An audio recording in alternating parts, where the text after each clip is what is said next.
So the reason why so many people are advocating for COVID and long COVID education is because none of our leaders are in our kids' corner, right? So the kids right now and the kids of the future have their futures put at risk because our leadership right now just won't take COVID seriously, won't share the accurate information and research and all the rest of the information that the public really needs to know, right? So they're still going on the whole, it's mild, the vaccines were enough, we don't have to mask, we don't have to isolate properly, which is all completely false. We actually need a layered mitigation strategy to deal with COVID. You just can't say, okay, we're going to do one thing and then get away with it, right? So right now, the kids have basically no one in their corners, right? Because most of the adults are like, hey, yeah, COVID's mild now. The government told us so. And the government's like, hey, we're telling them all it's mild. We're not going to share the correct information, whatever. They know they're not going to be in power forever. They're going to be gone when it comes time for people to start being held accountable for this, this basically what it is a betrayal, right? So they know COVID's not mild.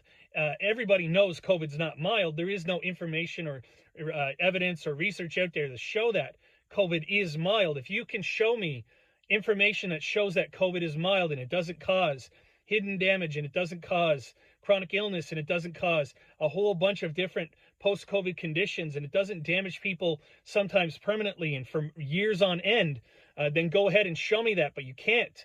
Nobody can. Our governments can't. They don't have that information. What they do have is a mountain of information that shows that COVID is a devastating virus and that nobody should be getting it over and over again. Everyone should be trying to avoid it, and we should be given the education and the proper tools to deal with this virus. Okay, when new viruses emerge, you have to adjust. We have made no adjustment. The only adjustment is we're accepting hundreds of millions of people worldwide being newly chronically ill. We're accepting our kids being sick over and over again, more severely, having to go to the hospital more often. We're accepting more people needing to miss more work. We're accepting teachers having to miss more time teaching and kids having to miss more time at school. And we're willing to accept all of those things. The only adjustment has been done at the health level for the public. It hasn't been done by our leadership.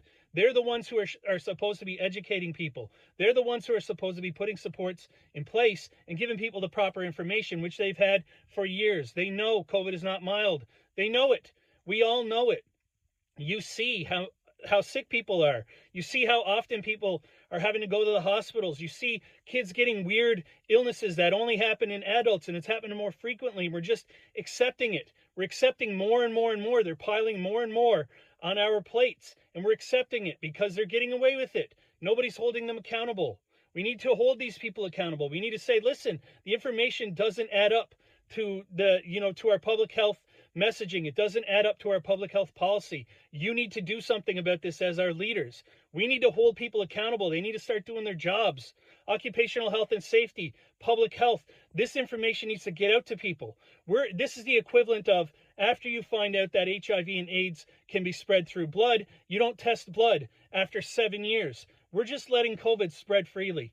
The kids of today are already paying for this. They're already paying for this mistake, this betrayal, and the kids of tomorrow are going to pay for it as well.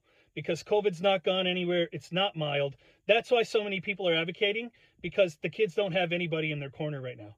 Our leaders are just not in their corner. They're not in our corner, but they especially, are not in our kids' corner. They need to start adjusting society to meet this threat. If they don't, then more of our kids are going to pay the price. That's why so many people are advocating.